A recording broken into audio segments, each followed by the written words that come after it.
Hello everyone, peace of Christ to all.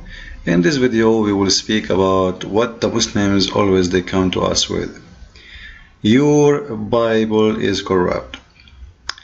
And what the Christians do when they hear a Muslim saying such a statement, Christians they get in alarm and say no, this is not true. And honestly, Christians, you should not do that. Because simply when a Muslim he speak to you, when he say that the Bible is corrupt, do you know he's talking about what? Why you Christians always take an assumption that he is talking about your Bible? He is not. He is talking about the Bible which sent by Allah to a guy, his name is Isa. So he's not talking about your book. So if a Muslim he says to you, the Bible of the Christians is corrupt, you should know that he's talking about the Christians, which is in his book, which is following a guy, his name is Isa. We have no idea who is this guy. And the book which is corrupt is the book which is given from Allah to Isa. Now honestly, is that my problem? Just to make it simple, I don't want to make it complicated. Abdul, listen to me. You are saying to us that your Allah, he sent a book. And then a bunch of Christians, they screwed your God and changed his book. Now, this is the problem of who? This is your problem. Because if your God is God, how the Christian, they change the book? How they can win against your God? I cannot even change a copy of Microsoft CD. They have a copyright. Your God could not even keep one copy? What kind of God he lose? And the Muslims, they say to us, their God, he sent 124,000 prophets. All of them, their books is gone. Except one prophet. His name is Muhammad. He was the victorious. Abdul, what's wrong with you, man? Your God is a big loser. Your Quran say clearly the following. In chapter, as an example, I'm not going to quote all the verses. There's a limited number of stupid verses in the Quran. Chapter 3, verse number 50. If you speak Arabic, you can read in Arabic. If you don't, just choose any translation, which all of them is false anyway. Because Muslims, they will never give you a correct translation in order to protect their religion from being exposed. However, I'm going to use the fast translation just to make it more legitimate for the Muslims at least. وَمُصَدِّقًا لِمَا بَيْنَ يَدَيْهِ مِنَ التَّوْرَاةِ How Muhammad he say he is approving the Quran, saying that Jesus is speaking in the Quran, and he is approving what is between his hands of the Torah. In the same time, we will find different story. This is mean, by the way, you can open the translation. Go to Yusuf Ali. Let's go to Yusuf Ali. Just wait. So people will not say, what are you talking about? We have no idea. We don't understand. All right. I have come to you to attest the law which was before me and make lawful for you wherever. So according to this, Jesus, he is telling the Jews that he received a book. It's called the Gospel. Thank you, Allah. So this is the Gospel of Allah now. Is the one later will be gone.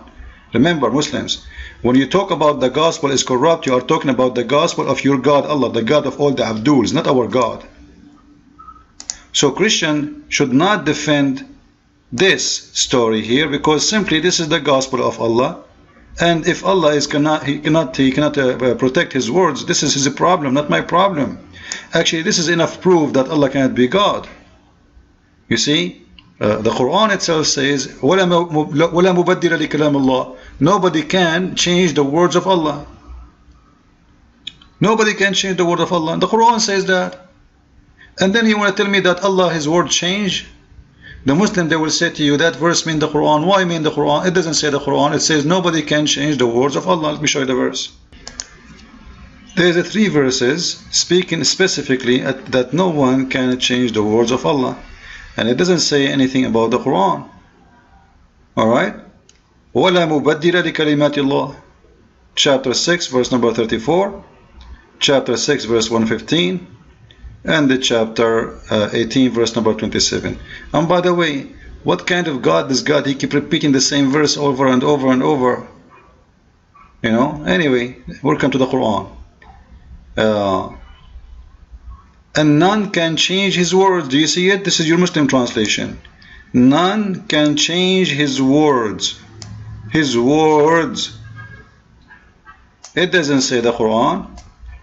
However, let us say for the sake of argument, this is about the Quran. Well, this is very stupid too. Because why Allah decided to protect the Quran?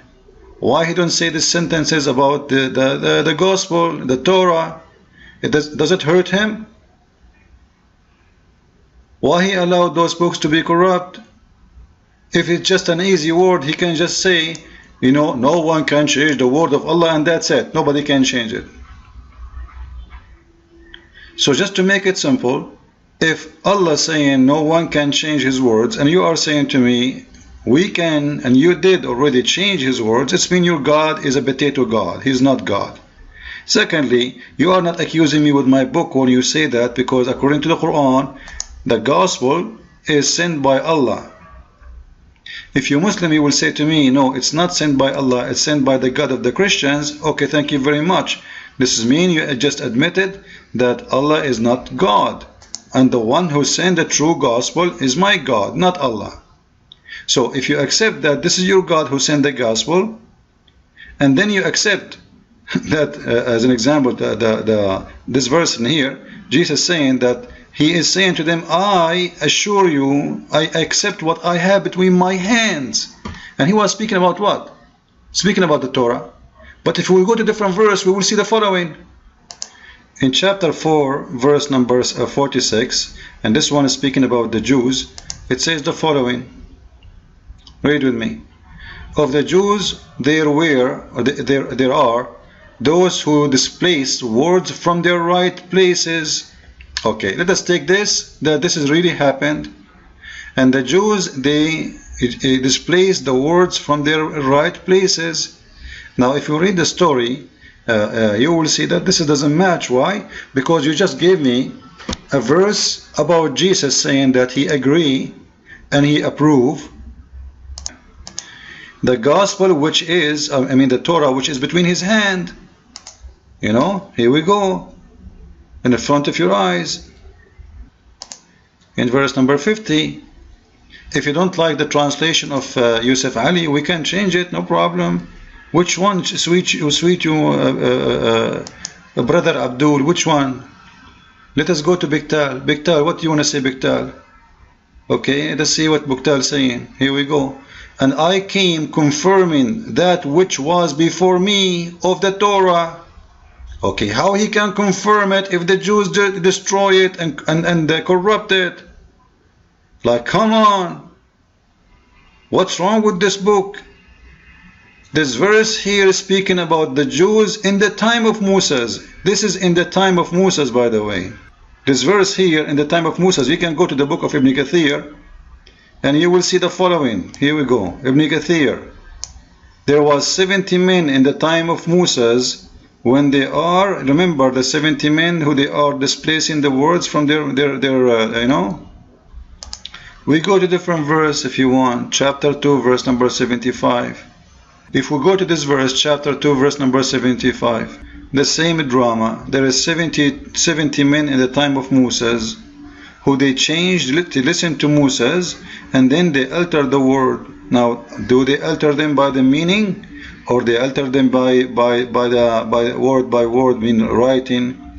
If you want to say he altered them by the meaning, then you have a problem in the Quran by the meaning, because that doesn't make sense. Because simply Moses is there, the prophet himself, and all of us, we know that the Jews, they obey Moses. Why they will alter? He is their leader. If they accept him as a prophet, they accept him as a prophet. And until now, the Jews, they follow the law of Moses. What altar? Like what? Like what? Name for me one thing the Jews altar. Can you? Like what? What's wrong with you, Abdul? Like I understand you will say the Christians, according to you, they come with the Father, the Son, the Holy Spirit. What you would do with the Jews? You will say they alter what? What they did exactly?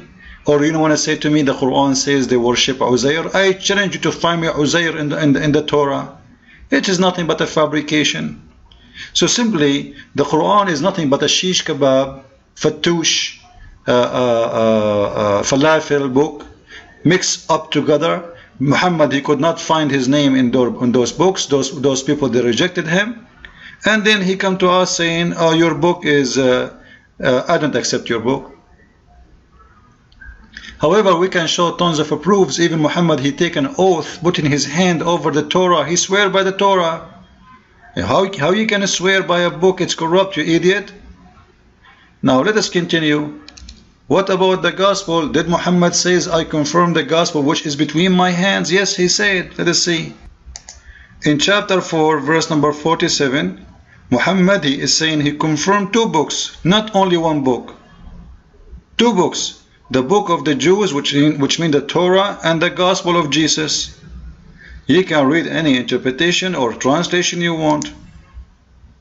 You see how nice I am? I'm just showing the Abduls one by one. Oh, who you believe, given the book, believe in that what we have revealed, verifying what you have before we alter faces, then turn them back. What is that? Anyone understand? Verifying what you have? How you can verify what you have, what they have, if it's corrupt? It's obviously what you are saying here. It's not corrupt, because you are verifying. Maybe this translation is bad, man. I don't like this translation. Let us go to different translation. Let us see. Yusuf Ali, how you doing, Yusuf Ali? He is the best Abdul Yusuf Ali. Okay. O ye people of the book, believe in what we have now revealed, confirming what was already with you, before we change the face and the name of some of you. He's threatening them. If you don't believe in me, I'm going to make the big pigs and monkeys. However, obviously he did not make any of them pigs and monkeys. It was a false threat, right? He's reminding them as what they said in the Quran about Allah. He made the pigs and the Jews pigs and monkeys. However, how you can confirm in what is between their hands? And look in here, he says, what was already? How it can be was and already? What was already? I thought my English is bad. I feel better now. Anyway, let us go to Biktal. Biktal may be better. Okay. Believe in what we revealed, confirming that which was you possess. Now, come on. So in the time of Muhammad, the Bible never been corrupt. And nowhere in the Quran it says it was corrupt. So what's wrong with those Abduls? However, still we want to find the true Bible then if it is corrupt. And if you Muslim could not provide even 1 verse from the true Bible, that is your problem. How you want to prove to someone that his book is corrupt if you don't have the original one? However, that is against the Quran, because the Quran says no one can change the words of Allah. That is a crazy religion. However, I advise Christians, if a Muslim says to you, the Bible is corrupt, say to him, we agree, the Bible of Allah corrupt, not our Bible. Thank you very much, because a Muslim is speaking about the Bible of Allah, not our Bible. That is the problem of Allah, because he is a loser. He sent books with no success. All the prophets he sent before Muhammad, their books is gone. Your prophet, he is the only one, his book is stay the same. However, I can find you where it says that almost 200 verses from the chapter of Al-Ahzab is missing. It used to be equal to the chapter of Al-Baqarah. And there is many proofs. And the Quran today is the book of Uthman, not the book of Muhammad. Follow with me with more videos. God bless you and thank you.